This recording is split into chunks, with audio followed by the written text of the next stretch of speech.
Le plan Alerte Enlèvement a été déclenché hier soir à Grenoble pour retrouver un bébé de 4 mois. Il est rentré, il a poursuivi la jeune femme, il l'a frappée à plusieurs reprises, puis il a pris son enfant. Une des caractéristiques des hommes violents, c'est l'imprévisibilité. Donc on sait qu'un certain nombre d'hommes violents tuent leurs enfants. On est en plein dans quelque chose de passionnel. Cet homme, il est prêt à tout et à mon avis, il est prêt au pire. La difficulté, c'est qu'effectivement, on ne sait pas où il se trouve, qu'il a coupé son téléphone. La seule chose qui compte, c'est de sauver la vie d'un enfant. Le reste, c'est accessoire. Dans cette affaire-là, l'alerte enlèvement, c'est l'efficacité.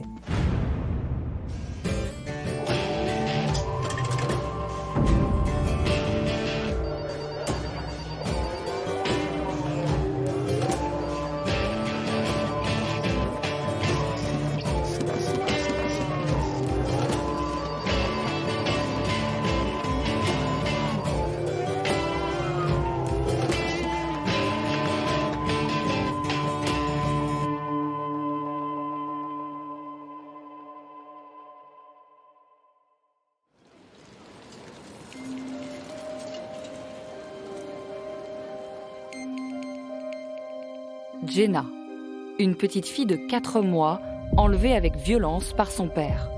Une mère terrorisée à qui on arrache son bébé sous les coups. Pour les enquêteurs, tout de suite, l'enjeu est double. Retrouver l'enfant et protéger la mère. L'affaire Jenna, c'est à la fois une course contre la montre pour retrouver ce bébé enlevé, mais aussi un plongeon dans le sombre univers des violences faites aux femmes. 3 ans après, nous avons décidé de retourner sur les lieux pour rencontrer les protagonistes de cette affaire et vous raconter l'envers du décor.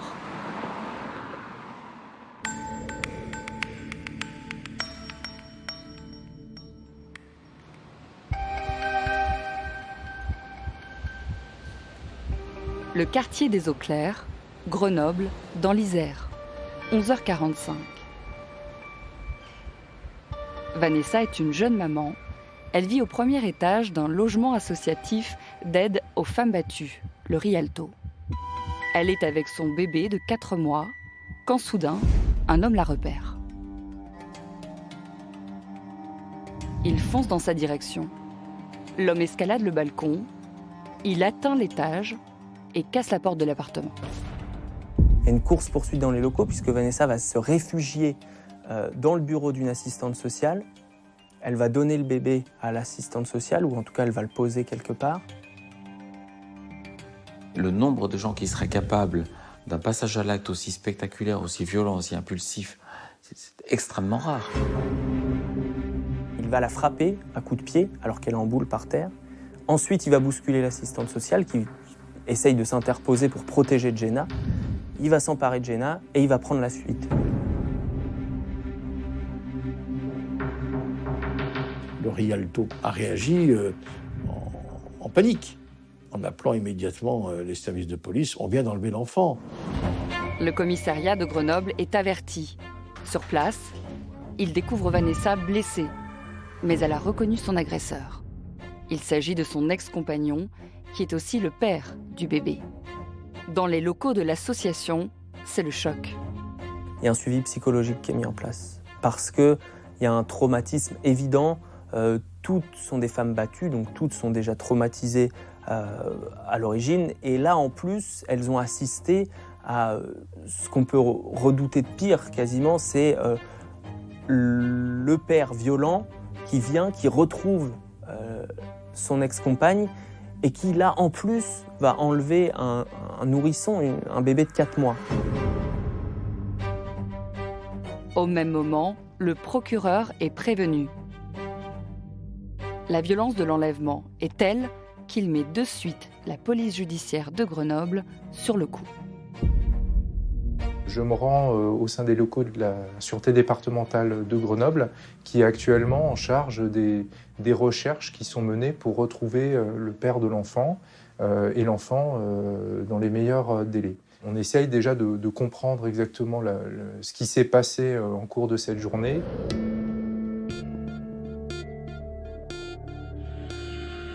Vanessa se confie. Elle est terrorisée, mais ne doute pas un instant de l'identité du kidnappeur.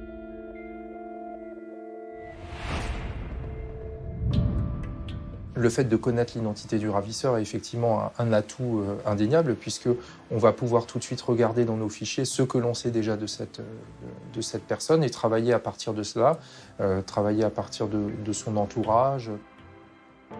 Mais encore, faut-il être sûr que ce soit bien lui. Les enquêteurs n'ont pas le droit à l'erreur. Ils mettent la main sur les caméras de vidéosurveillance de l'immeuble. Sur les images, on voit bien un homme s'enfuir avec un bébé et un cosy. L'identification est formelle. Le kidnappeur est bien le père de Jenna. Il s'appelle Steve Beni-Issad.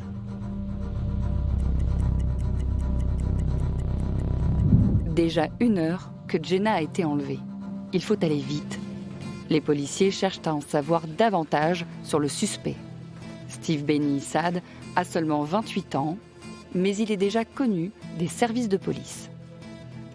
Il a été condamné à 2 reprises pour des vols et des dégradations. Il a été condamné à des courtes peines d'emprisonnement et il avait été, au moment où le couple est déjà formé, conduit en prison pour exécuter l'une de ces 2 peines. Plusieurs condamnations figurent donc au dossier de Steve Beni-Issad, mais pas seulement. Une plainte a aussi été déposée cet été par Vanessa pour violence conjugale. Le profil du présumé ravisseur inquiète, la sécurité de l'enfant est en jeu. Là particulièrement, le bébé a besoin de soins. À 4 mois, c'est quand même une personne plus que vulnérable. Il y a eu des violences commises à l'encontre de son ex-compagne et il y a une crainte de violence également, peut-être pour l'enfant qui a 4 mois. Près de 2 heures sont passées. Et déjà le travail des enquêteurs se complique. Steve Beni-Issad n'a pas d'adresse.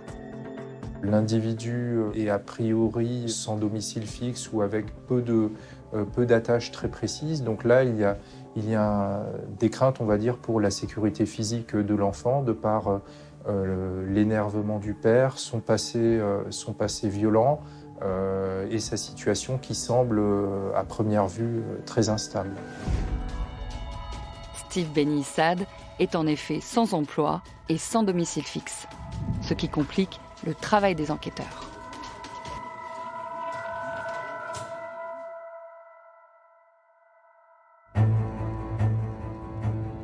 Il retourne à Grenoble. Direction l'ancien appartement du couple. Steve aurait conservé les clés. Mais le logement est vide. Les enquêteurs ne renoncent pas. Pour trouver Steve Beni-Issad, ils misent sur ses téléphones. Il en a 2. Les policiers font appel à la plateforme nationale des interceptions judiciaires. Là, ils demandent d'urgence la géolocalisation du téléphone mobile du ravisseur. La difficulté, c'est qu'effectivement, on ne sait pas où il se trouve, qu'il a coupé son téléphone. Donc voilà, donc on a des choses qui nous permettent de localiser un individu qui ne sont pas évidentes dans le cas présent. Son téléphone hors service bloque les enquêteurs. L'angoisse monte d'un cran. Il est déjà 19h. 7 heures se sont écoulées depuis que Steve Beni-Issad a kidnappé Jenna. Et l'enquête piétine. La gare est surveillée. Tout Grenoble est en alerte. La crainte peut être que la personne franchisse des frontières ou alors parte loin et que ça rende plus compliqué parfois nos investigations, nos recherches et le fait d'interpeller l'auteur si la personne a eu beaucoup de temps pour prendre le large. Il faut réagir vite. La vie d'un enfant est en jeu. Ce genre d'affaire, un enlèvement, je pense que plus ça va vite, plus on a de chances d'arriver à un résultat, un bon résultat pour la personne enlevée. L'alerte enlèvement devient une évidence. Si on a affaire à un homme identifié et que très facilement on peut aller le chercher sur son lieu de travail, sur son lieu de domicile, ou le retrouver d'une manière très évidente, les heures qui se sont séparées entre l'enlèvement et le déclenchement de plan d'alerte enlèvement auraient permis de retrouver l'enfant. Donc on n'aurait par nature pas eu de plan alerte enlèvement. C'est qu'il y a eu une difficulté à la recherche de l'auteur. Même si les enquêteurs sont unanimes, le procureur et lui seul a le pouvoir de déclencher ce plan colossal. L'alerte enlèvement, en fait, c'est un acte d'enquête. Il se surajoute à une enquête qui a déjà débuté. Un enfant va disparaître, on va ouvrir une enquête, soit d'une qualification criminelle ou délictuelle, un enlèvement criminel, une non-représentation d'enfant. Et ensuite, il y a un certain nombre d'actes d'enquête qui vont être faits, décidés par le procureur. C'est le procureur qui décide parce que c'est le procureur qui dirige l'enquête, tout simplement. Il va saisir un service de police, que ce soit un service de police ou un service de gendarmerie, et ensuite, lui, il va lancer un certain nombre d'actes d'investigation. Néanmoins, avant de déclencher ce dispositif très lourd, il faut des certitudes. Et surtout, respecter un certain nombre de critères. Les critères de déclenchement sont au nombre de 4. Il faut qu'il y ait un enlèvement ou une soustraction, premier critère, avéré, de mineur, deuxième critère. Il faut qu'il y ait une dangerosité immédiate pour la vie du mineur. Et il faut qu'il y ait des éléments de signalement à diffuser aux médias afin de susciter des témoignages. Ce sont les 4 critères qui sont définis par la circulaire de la chancellerie et la convention partenariale. Le procureur hésite. Le doute vient du fait que le kidnappeur soit le père de l'enfant. Normalement, il n'y a pas d'alerte enlèvement après un enlèvement parental. Mais il y a une exception. Le plan peut être activé s'il y a un danger pour l'enfant. La question hante l'esprit du procureur. Est-ce que Steve Beni Issad représente un danger pour sa fille Jenna? L'audition de Vanessa recueillie par les policiers lui fait craindre le pire.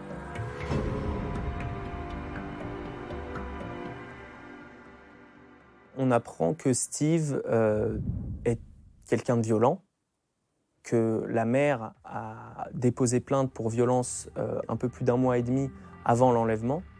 On apprend que c'est un toxicomane.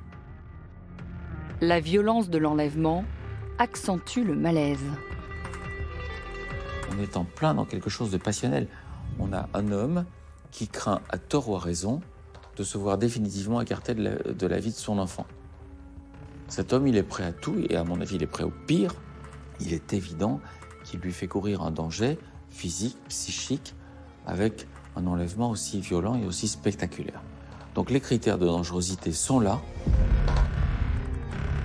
Mais c'est un courrier qui fait définitivement basculer sa décision.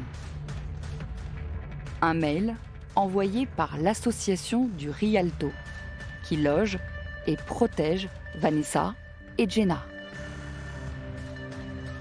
L'alerte enlèvement, elle a été appuyée par l'association qui était bien au courant de la situation entre Vanessa, la mère, et Steve, le père, qu'elle savait violent, que l'association savait que le père n'était pas du tout en état de s'occuper d'un bébé de 4 mois. Il nous semblerait pertinent de lancer le dispositif alerte enlèvement. Le procureur se décide enfin. Il déclenche l'alerte.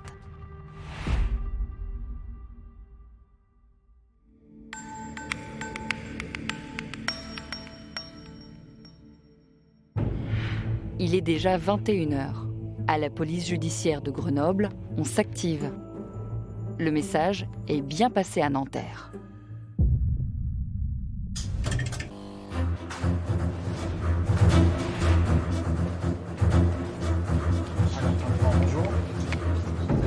Là-bas, la cellule d'écoute d'urgence se met en place.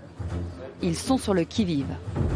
Ce centre d'appel effectue un premier tri et nous rebascule sur une boîte mail dédiée les témoignages pertinents.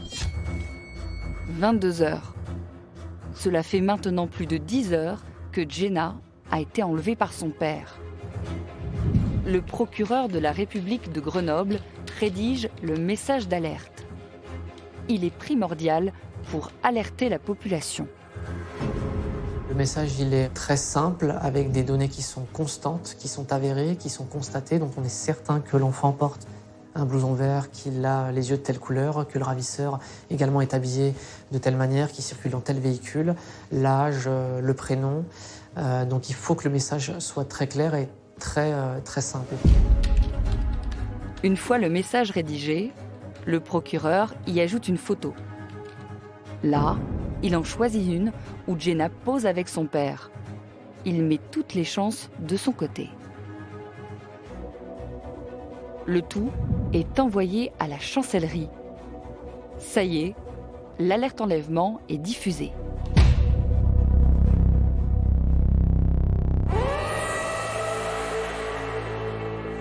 Un enfant a été enlevé.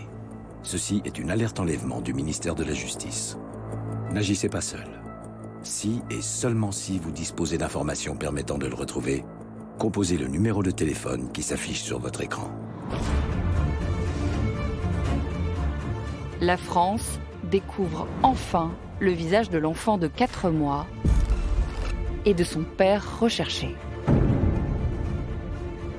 Les autorités judiciaires ont décidé d'alerter l'ensemble de la population pour essayer de retrouver la petite Jenna. Tous les services de police, bien sûr, et de gendarmerie sont mobilisés en ce moment et toute la nuit. On compte sur, bien sûr, la citoyenneté de chacun. L'information est relayée, certes, mais l'heure est déjà tardive. Ce n'est pas le meilleur moment pour diffuser l'alerte. Il n'y avait pas d'énorme actualité dans l'Isère à ce moment-là, donc on n'était pas non plus débordés. Personne n'a fini justement à minuit, au moment où l'alerte enlèvement a été déclenchée, vers 22h, tout le monde était parti. Donc c'était une journée classique, on avait déjà bouclé nos reportages pour le lendemain. Pour davantage d'efficacité, l'alerte se répand aussi dans tous les lieux publics, les gares, les axes autoroutiers. Partout, le bandeau affiche le nom de Jenna et la description de son ravisseur.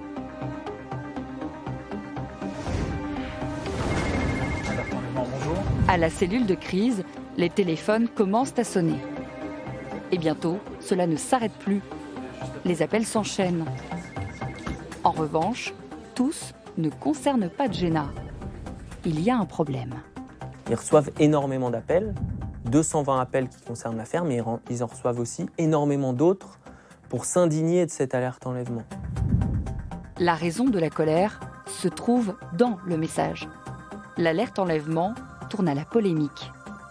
Il y a une polémique au début de l'alerte enlèvement, puisqu'effectivement, le ravisseur est décrit comme un individu de race noire. Et évidemment, ça soulève des indignations de partout, notamment parce qu'on lit le message à la radio, effectivement, donc on l'entend, c'est un mot très violent, un individu de race noire. Une conséquence directe se fait sentir. À la cellule d'appel, le travail des policiers se complique. Déjà qu'ils doivent trier entre les témoignages qui sont plausibles ou pas par rapport à l'alerte enlèvement, là, ils doivent en plus faire avec des personnes qui appellent et qui sont en colère parce que l'alerte enlèvement a mal été formulée. Alors on comprend l'émoi provoqué par le message du procureur. Un homme de race noire, auteur d'un enlèvement, déjà le mot race a officiellement disparu. Il n'y a qu'une seule race, c'est la race humaine. On a choisi d'éradiquer le mot race, qui est assimilé tout simplement au racisme. Le message va être corrigé ensuite, mais le mal est fait. Du côté du ministère de la Justice, c'est l'affolement. Le message est réécrit en vitesse. D'abord transformé en « individu à la peau noire », le message indique finalement un individu de couleur noire.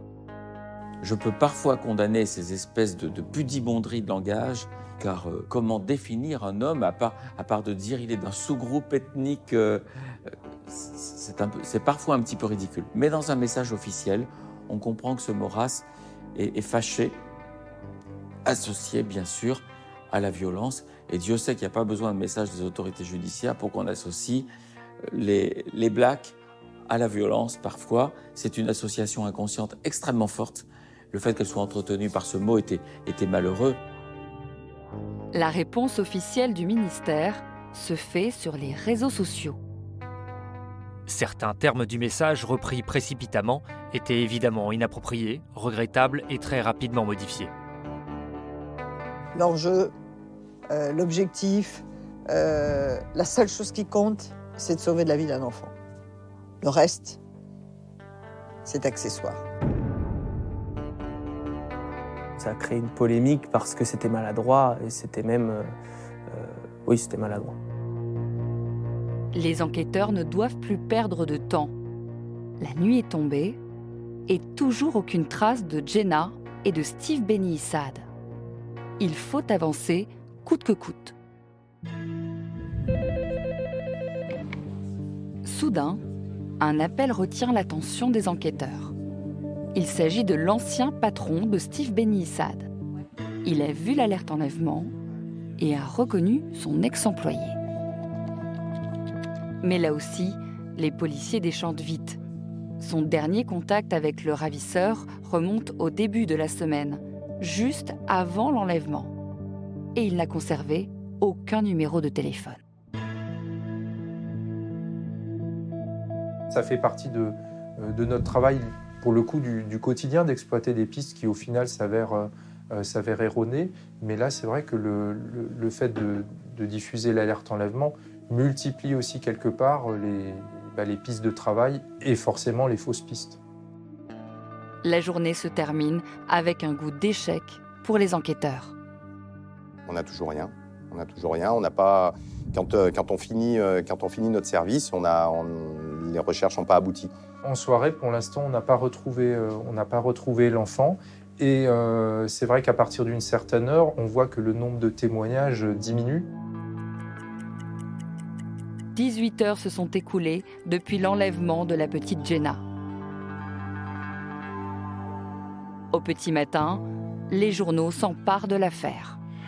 Bonjour à tous. Le plan alerte enlèvement a été déclenché hier soir à Grenoble pour retrouver un bébé de 4 mois enlevé par son père. Il s'agit d'une petite fille. C'est la 19e fois depuis 2006 que les autorités ont recours à ce dispositif qui s'est révélé très efficace. Au réveil, on écoute les infos dans la voiture, donc avant d'arriver au service, on sait que l'alerte enlèvement est toujours d'actualité. Nous, à la radio, par exemple, ça passe plusieurs fois par heure, le message passe plusieurs fois par heure. On en parle également pendant les journaux.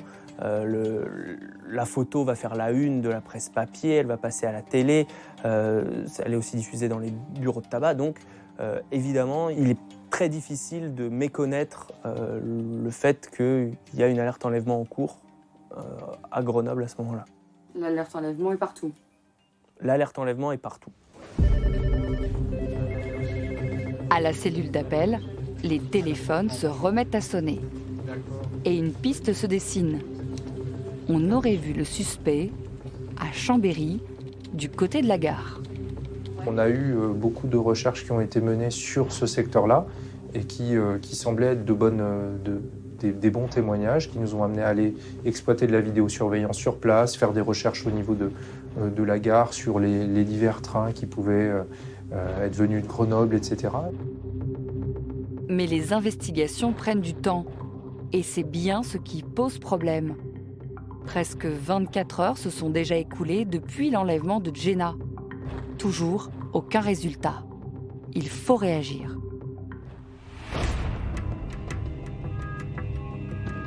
Une conférence de presse est organisée de toute urgence au palais de justice de Grenoble. Le procureur prend la parole. D'abord, il annonce que l'alerte enlèvement est prolongée, puisque Jenna n'a toujours pas été retrouvée. Le procureur Jean-Yves Coquillat est inquiet pour Jenna.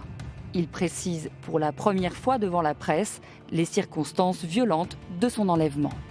Beni Issad a à ce moment-là cassé d'un coup de pied la porte de l'appartement.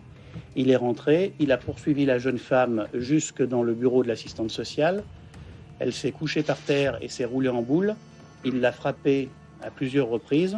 Il a bousculé l'assistante sociale Puis, il a pris son enfant. Et il appelle le père à rendre Jenna, à se rendre lui aussi. Et il dit la justice en tiendra compte. La justice tiendra compte de ce geste, du fait que vous soyez rendu sans violence, ni sur l'enfant, ni envers la police qui vous recherche. À l'autre bout de la ville, une scène importante se joue. Maître Balestas reçoit un appel à son cabinet. Au bout du fil, Steve Benissade. Et ce garçon me téléphone. Qu'est-ce que je fais? Je suis avec l'enfant. J'ai bien entendu cette alerte enlèvement. Je sais que je suis recherché par l'ensemble de la police nationale. Et pourtant, je vous assure, maître, l'enfant est dans mes bras et il va bien. Je dis, monsieur, mais vous avez arraché l'enfant de sa maman où elle résidait, vous êtes rentré de façon interdite dans son lieu de vie, et c'est une infraction pénale. Donc je vous demande expressément de joindre effectivement les services de police de Grenoble, et je crois qu'il m'écoute. Il m'a appelé à ce moment-là en me disant je vais appeler la police, je vais me rendre, en gros comme quoi il est recherché de partout. Donc j'ai passé mon téléphone à la personne qui m'a entendu et ils se sont mis donc en accord pour qu'ils aillent le récupérer à tel endroit.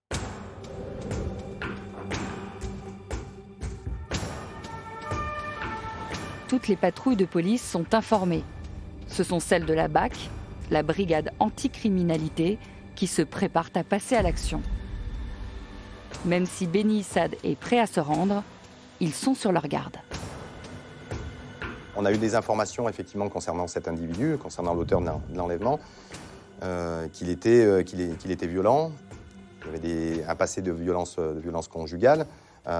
Nous, c'est vrai qu'on avait fait aussi nos recherches, donc on sait que c'est un individu violent. Il est imprévisible. Une des caractéristiques des hommes violents, c'est l'imprévisibilité. Donc on sait qu'un certain nombre d'hommes violents tuent leurs enfants. Le commandant et sa patrouille arrivent à Échirolles, dans la banlieue de Grenoble. Le message, il dit que l'individu serait à un arrêt de tram, à proximité d'un arrêt de tram sur la commune d'Échirolles.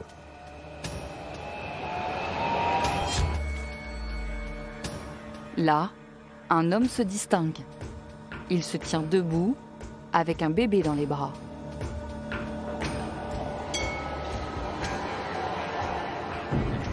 Il s'approche des policiers. Ça se passe bien. Ça se passe bien, il n'y a pas de violence, il n'y a pas d'animosité particulière. Les policiers reconnaissent Jenna.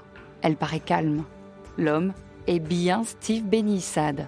Et il semble coopératif. Et quand on arrive à son niveau, il nous tend l'enfant tout de suite. Donc un collègue prend l'enfant. Nous, on procède à son interpellation, puisqu'on était en flagrant délit, sur des faits de violence et des faits d'enlèvement. Jenna, elle, est confiée aussitôt à la brigade de protection des familles. La petite fille est retrouvée en bonne santé. Elle est conduite par les effectifs de la brigade des mineurs du commissariat à l'hôpital afin de vérifier qu'effectivement elle est en bonne santé, qu'elle n'a pas subi de violence, qu'il n'y a pas de difficulté la concernant. Notre mission, elle est réalisée. Une nouvelle fois, le dispositif alerte enlèvement a prouvé son efficacité. Voici l'image du bonheur retrouvé. Jenna dans les bras de sa maman. Le bébé de 4 mois a été retrouvé en bonne santé. Son père s'est rendu à la police. Il avait enlevé le nourrisson hier matin dans un foyer de femmes battues à Grenoble où se trouvait son ex-compagne. L'homme est un SDF de 28 ans poursuivi pour violence conjugale. Le papa n'avait pas l'habitude de l'avoir avec lui. La petite n'avait pas l'habitude d'être avec son papa. Donc j'avais énormément peur, mais aujourd'hui, je suis la plus heureuse d'avoir retrouvé mon bébé. Fatiguée, mais on sent le soulagement. C'est le mot qui ressort. Elle va dire, voilà, moi je suis juste contente d'avoir récupéré Jenna. Le reste, finalement, est secondaire, est accessoire. Du côté des policiers aussi, la bonne nouvelle se propage. On va le dire tout de suite et puis ça se diffuse dans un service tel que le mien en 2 minutes, cette information. Une bonne information. Bonne information et puis après on appelle tous les gens qui sont en train de faire des investigations pour leur dire c'est bon, la petite est retrouvée, elle va bien. Pendant que Jenna est transportée à l'hôpital, Steve Beni-Issad est conduit à l'hôtel de police de Grenoble. Il est placé en garde à vue. Là, il tente d'expliquer son geste. Oui, il explique ça par globalement un coup de sang. C'est une pulsion. Il sent que son couple s'est fichu, que sa jeune compagne s'est réfugiée dans ce centre destiné à protéger les femmes en danger de violence conjugale. Il sent que l'institution a dressé une barrière entre elle et lui, et surtout entre lui et sa fille, et c'est insupportable.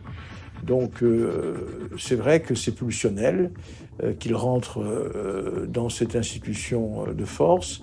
Il n'a aucun sac d'affaires, il n'a aucun biberon, il n'a aucun produit laitier pour organiser, ni couche, ni autre chose. Et il ne sait pas faire, donc il est perdu. Malgré les circonstances, Jenna est en bonne santé.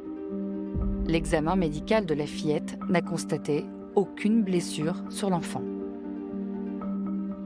Il exprime cela en disant « Vous pouvez me reprocher tout ce que vous voulez, mais j'aime ma fille ». Ça, c'est ce comportement qu'il tient et qui est sincère. Puisqu'encore une fois, il traduit cette volonté de rentrer dans la vie d'adulte en tant que papa. C'est son schéma comportemental.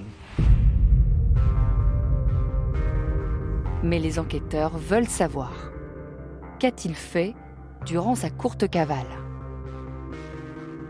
Il va chez une connaissance dont il souhaite taire le nom, qui l'accueille, disant « Qu'est-ce que tu fais ?»« J'ai ma fille et voilà. » Donc ils vont s'organiser pour acheter le nécessaire. Mais il n'y a absolument pas ni berceau, ni chambre d'enfant envisagée pour cette prise d'enfant dans ces circonstances particulières. Ce qui domine, c'est dans tout ce scénario, c'est l'absence totale de planification et d'anticipation. Il a agi, c'est ce qu'on appelle vraiment l'immédiateté du désir. Dans une colère et une rage vis-à-vis de la mère, dont il pense, à tort ou à raison, on ne le sait pas, qu'elle ne lui permettra pas d'élever leur enfant. L'audition suit son cours. Soudain, après une concertation avec son avocat, Steve Beni-Issad change brusquement de version. Il reconnaît les disputes fréquentes qu'il avait avec sa compagne. Il reconnaît avoir été parfois violent au cours de ces disputes. Il reconnaît s'être installé, s'être introduit dans l'établissement Le Rialto sans y être autorisé. Il reconnaît avoir bousculé le personnel présent. Mais c'est tout. Steve Beni-Issad a décidé de ne pas reconnaître l'enlèvement de Jenna. Son avocat insiste, légalement, on ne peut pas le poursuivre sur ce point précis. Il n'a pas à reconnaître ou à ne pas reconnaître le fait de prendre son enfant. Il a le droit de prendre son enfant. En effet, le juge aux affaires familiales n'a pas encore statué sur la garde de Jenna. Une audience était bien fixée, mais elle devait avoir lieu le 20 octobre, soit 2 jours après l'enlèvement. Donc aux yeux de la loi, Steve Beni-Issad détient toujours l'autorité parentale. Les poursuites judiciaires pour enlèvement sont abandonnées. Maître Balestas en vient même à pointer du doigt le recours à l'alerte enlèvement. Dans la précipitation, on a déclenché cette alerte enlèvement qui ne se justifie pas pénalement, c'est sûr. L'alerte enlèvement a été déclenchée parce que l'enfant était très jeune. Parce que Jenna a 4 mois au moment des faits et parce que le père n'a pas un profil de père violent envers l'enfant, mais il a un profil de père absent. Ça fait 1 mois et demi qu'il n'est pas là, il ne sait pas comment s'en occuper, il n'a aucun moyen Il a pas de change, il n'a pas de nourriture, il n'a pas de logement. Donc la crainte de la police et du procureur, ça ne va pas être qu'il fasse du mal volontairement à Jenna, c'est plutôt qu'il lui en fasse involontairement, qu'il la fasse dormir dans des mauvaises conditions, qu'il ne la nourrisse pas assez ou mal, ce genre de choses. C'est ça qui justifie l'alerte enlèvement. La garde à vue est prolongée. Elle dure un peu moins de 48 heures. On le poursuit pour avoir pénétré dans un local sans y être autorisé, d'avoir cassé un certain nombre d'objets mobiliers et donc d'avoir été violent à l'égard du personnel de cette institution et de sa compagne. Il va être présenté au parquet de Grenoble qui va décider de traiter cette affaire par le biais d'une procédure de comparution immédiate qui est une procédure où les individus sont jugés immédiatement pour les faits qu'ils viennent de commettre.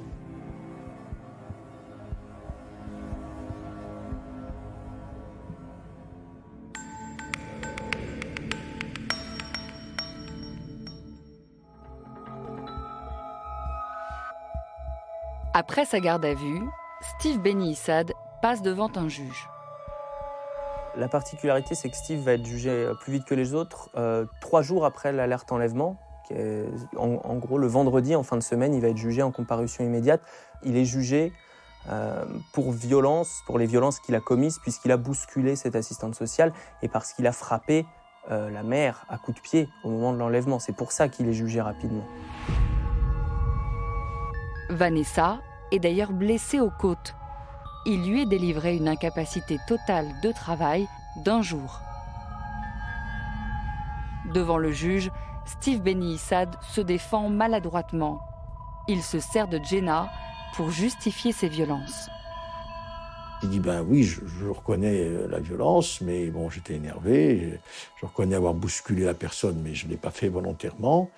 Je voulais prendre ma fille pour passer un moment avec elle. C'était mon obsession. Et lui, il axe son comportement sur son enfant, qui n'est pas punissable, alors que moi, je sais qu'il va être jugé pour des comportements pour violence et pour intrusion dans un local sans y être autorisé. Mais on est un petit peu dans une position étonnante, au fond.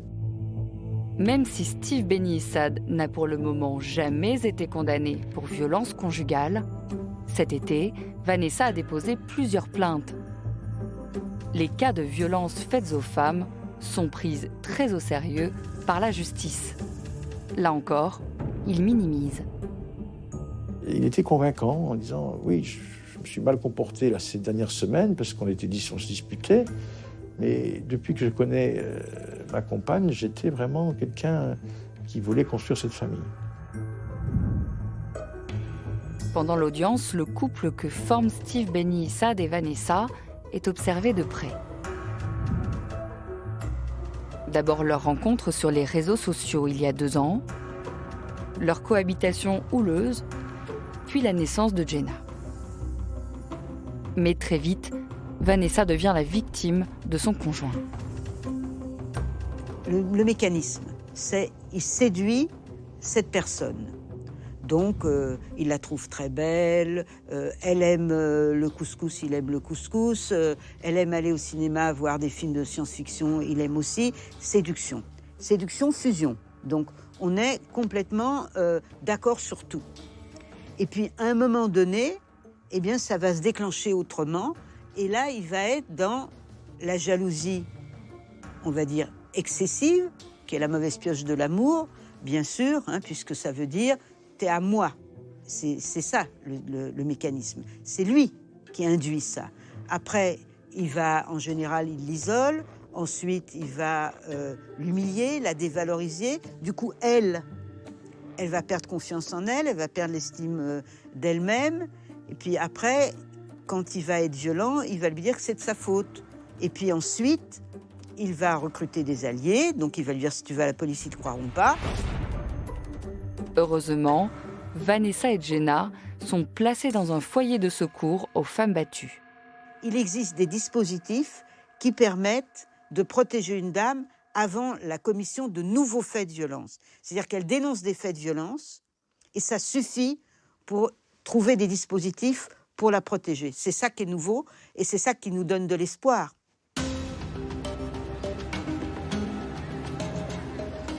Mais Steve Beni-Issad n'accepte pas cette mise à l'écart.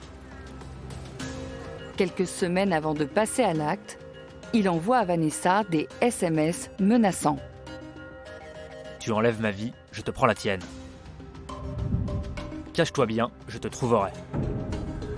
Je vais pas te lâcher, attends, tu vas voir. Tu vas regretter.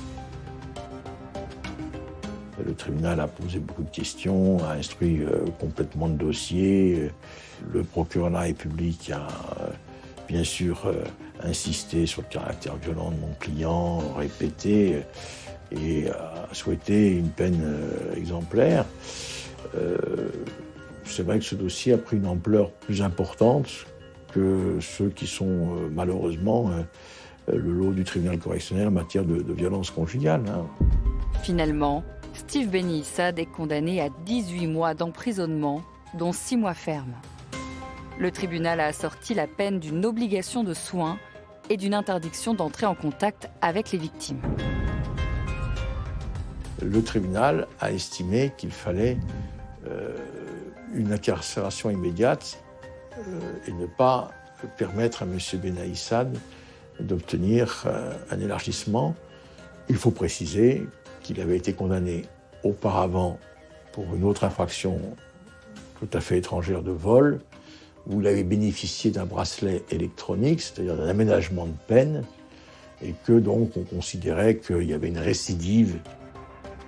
C'est surtout ça qu'on retient à l'époque, c'est-à-dire qu'il va dormir derrière les barreaux, 6 mois de prison ferme, ce qui veut dire que le père il ne peut plus nuire ni à Vanessa ni à Jenna. C'est-à-dire qu'il ne peut plus aller frapper son ex-femme, il ne peut plus aller enlever son enfant, il va dormir en prison immédiatement après la comparution immédiate le vendredi, donc 3 jours après les faits.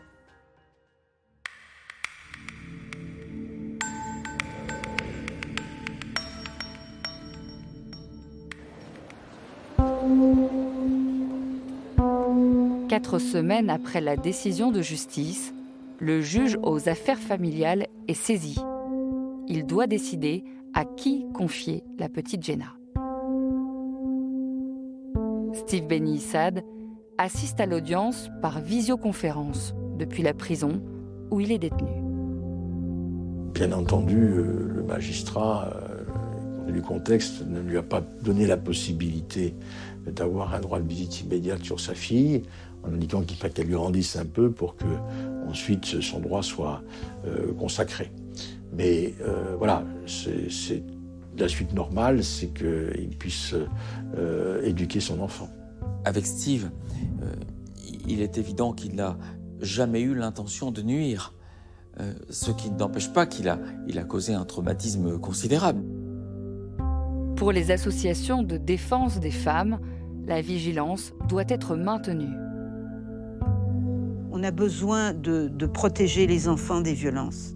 Et si on ne veut pas qu'ils reproduisent la violence, eh bien, il faut les protéger de la violence. Et la première violence, ce que disent les pédopsychiatres, la première violence, la plus dangereuse, c'est quand l'enfant est soumis à la violence de papa sur maman.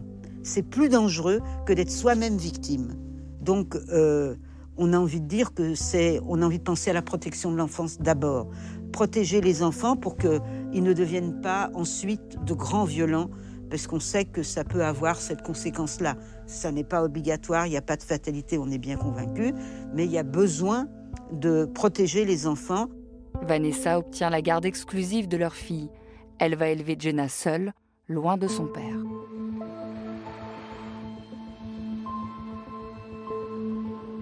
Trois ans se sont écoulés depuis l'alerte enlèvement de Jenna. La petite fille a grandi. Comment voir si elle a gardé des séquelles de son enlèvement? Elle n'était alors qu'un bébé. Peut-elle être traumatisée? C'est pas parce qu'on ne peut pas parler que les émotions n'entrent pas en nous. Et au contraire, plus l'enfant est petit, jusqu'à 2 ans, jusqu'à ce qu'il ait justement le langage, plus il est impacté, plus il a besoin de soins.